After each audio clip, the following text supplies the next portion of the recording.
అనే నినాదం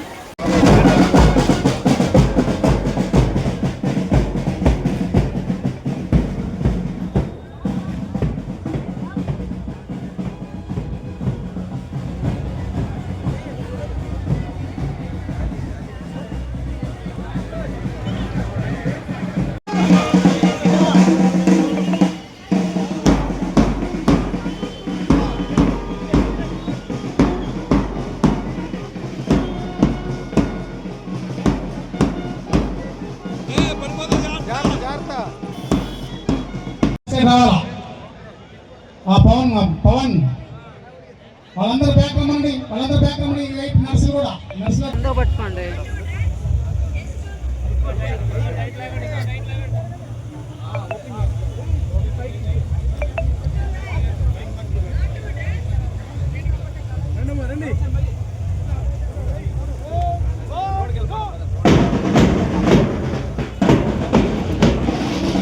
వినియోగం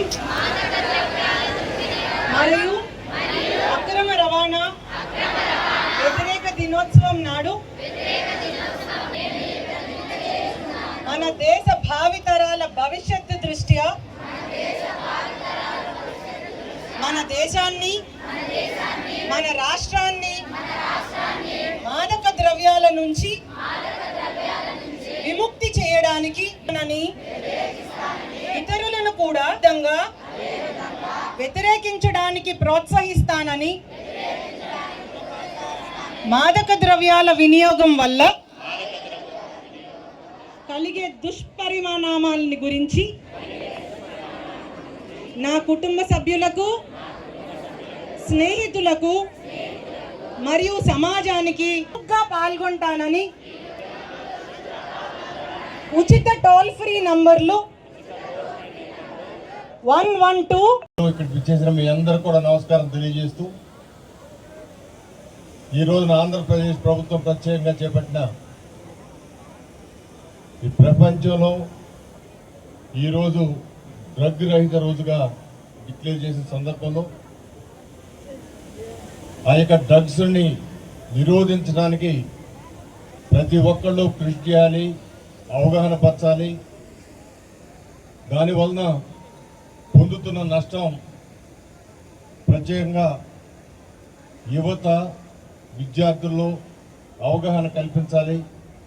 ఈ సమాజానికి భారత పౌరులుగా ఉన్న మీకు ఈ యొక్క కార్యక్రమం నుంచి ప్రజలందరినీ కాపాడే బాధ్యత కూడా మన మీద ఎంతో ఉందని ఆలోచించి ఈ రోజున ముఖ్యమంత్రి నారా చంద్రబాబు నాయుడు గారు ప్రత్యేకంగా గుంటూరు పట్టణంలో ఆయన ఈ కార్యక్రమాన్ని ఆయన స్వయంగా చేపడతాం జరుగుతోంది.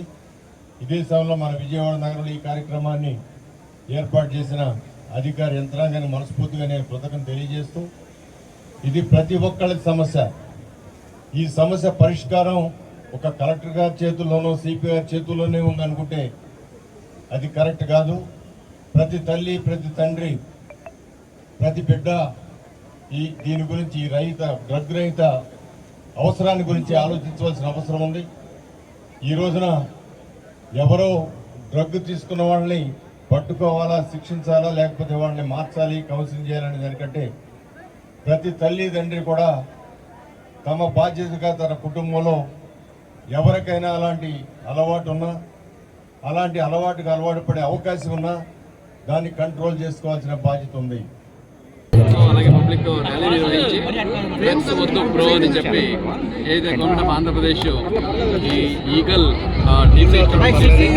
డ్రగ్ నిర్మూలన చేయాలనేది అయితే దీంట్లో భాగంగా జిల్లాలో డ్రగ్స్ వద్దు ప్రో అనే కాన్సెప్ట్ డ్రగ్స్ కి బానిసలైపోతున్నారు. డ్రగ్స్ వల్ల వాళ్ళ ప్రాణాలని పోగొట్టుకుంటున్నారు, అలాగే సమాజంలో చెడ్డ పేరు తెచ్చుకుంటూ ఉన్నారు. అలాగే డ్రగ్స్ వల్ల కుటుంబాలు నాశనం అవుతున్నాయి, జీవితాలు నాశనం అయిపోతున్నాయి.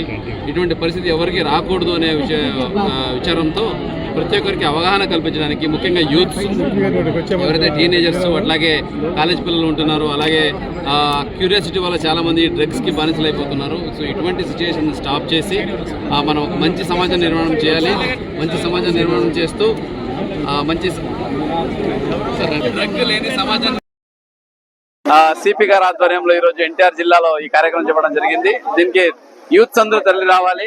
ఈ డ్రగ్స్ మహమ్మారిని మనం ఏదైతే మంచి సమాజం నిర్మాణం చేయడానికి, అలాగే విజన్ ఆంధ్రప్రదేశ్ లక్ష్యాలను సాధించడానికి, అలాగే వికసిత భారత్ లక్ష్యాలను చేరుకోవడానికి దోహదపడుతుంది. కాబట్టి ఈ డ్రగ్స్ ని మనము నిర్మూలించాలి. దీనికి ప్రతి ఒక్క సిటిజన్ సొసైటీలో కృషి చేసి ఎక్కడ ఈ డ్రగ్స్ ఆచూకీ లేకుండా చేసి మన జిల్లాలో, ముఖ్యంగా ఎన్టీఆర్ జిల్లాలో డ్రగ్స్ లేని జిల్లాగా తీర్చిదిద్దడానికి మీరందరూ సహకరించాలని సందర్భంగా కోరుకుంటూ ఇంత పెద్ద ర్యాలీ అలాగే కార్యక్రమాన్ని ఏర్పాటు చేసిన సిపి గారికి మళ్ళొకసారి ధన్యవాదాలు చేస్తూ ఇది అగైన్ ప్రారంభం మాత్రమే. ఇటువంటి ఇంకా కొన్ని క్యాంపెయిన్స్ కార్యక్రమాలు చేసి మన జిల్లాలో ఈ డ్రగ్స్ గురించి, డ్రగ్ అడిక్షన్ గురించి, ఈ సబ్స్టెన్స్ మిస్యూజ్ గురించి చాలా అవేర్నెస్ తీసుకొచ్చి పబ్లిక్లో ఒక మంచి డ్రగ్స్ లేని జిల్లాగా మన జిల్లాను తీర్చిదిద్దాలని సందర్భంగా కోరుకుంటున్నాను.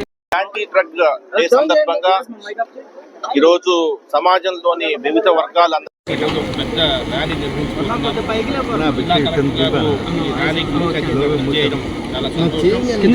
ఎన్టీఆర్ జిల్లా పోలీస్ కమిషనరేట్లో మాదక ద్రవ్యాల వినియోగం మీద ఉక్కుపాదం మోపడానికి అన్ని విధాల చర్యలు తీసుకుంటున్నాము.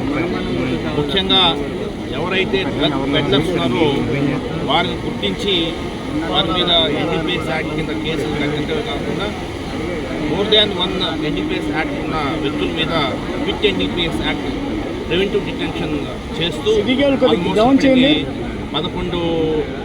ప్రపోజల్స్ గవర్నమెంట్కి పంపడం జరిగింది. అందులో 5 మంది మీద ఆల్రెడీ విత్ ఎన్డీపీఎస్ యాక్ట్ కింద వారిని కటకటాలు వెనక్కి నెట్టడం జరిగింది. ఇంకొక 20 మంది మీద ప్రపోజల్స్ తయారు చేస్తున్నాం. ఎటువంటి పరిస్థితుల్లో మాదక ద్రవ్యాలను ప్రోత్సహించే వాళ్ళని ఎటువంటి పరిస్థితులు ఉపేక్షించేది లేదు.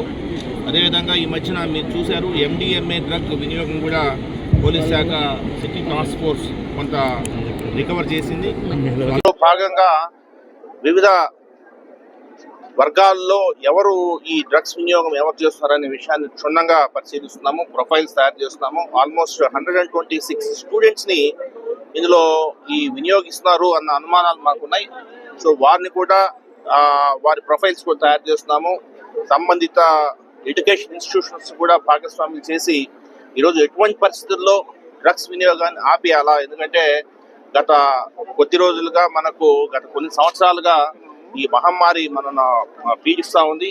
సో దీన్ని సమూలంగా నిర్మూలించేంత వరకు మనందరం పోవడానికి అర్హులం కాదు. సో ఖచ్చితంగా తరిమి కొట్టాలంటే మీడియా మిత్రులు కూడా మాకు సహాయ సహకారం అందజేయాలి. అదేవిధంగా ఎడ్యుకేషన్ ఇన్స్టిట్యూషన్స్ కూడా ముందుకు రావాలి. తల్లిదండ్రుల క్షోభని మనము నివారించాలంటే అందరం కూడా దీని మీద వెలుగెత్తి చాటాల్సిన అవసరం ఉంది. అందుకే ఈరోజు భారీ ఎత్తున ఈ వాకథాన్ని ఏర్పాటు చేయడం జరిగింది. సో వాస్తవానికి గత కొద్ది నెలలుగా చూస్తే, గత సంవత్సరం రోజుల ఈగల్ ఫామ్ అయిన తర్వాత ఒక వినూత్నంగా పోలీస్ శాఖ దీని మీద ఫోకస్ పెట్టి చేస్తున్నాము. ఎటువంటి పరిస్థితుల్లో మీకు ఆంధ్ర ఒరిస్సా బార్డర్లో ఉన్న ఏజెన్సీ ప్రాంతాల్లో గంజాయి సాగును నిర్మూలించాం. But unfortunately the other side, అంటే ఒరిస్సా రాష్ట్రంలో కూడా ఈ గంజాయి సాగు ఉంది. కాబట్టి అక్కడి నుంచి ట్రాన్స్పోర్టేషన్ని నిర్వహించడానికి అన్ని విధాల ప్రయత్నాలు చేస్తున్నాము. చాలా వరకు సఫలీకృతం అవుతున్నాం. కాకపోతే డ్రగ్స్ అనేది సమూలంగా నిర్మూలించాలనే ఉద్దేశంతో ముందుకు పోతున్నాము. గౌరవ ముఖ్యమంత్రి గారు కూడా అదే చెప్పారు. ఒక్క వ్యక్తి కూడా రాష్ట్రంలో గంజాయిని సేవించకూడదు అన్న దృక్పథంతో ముందుకు పోతున్నాం. ఖచ్చితంగా త్వరలోనే ఆ లక్ష్యాన్ని అందుకోగలమని మేము భావిస్తున్నాం.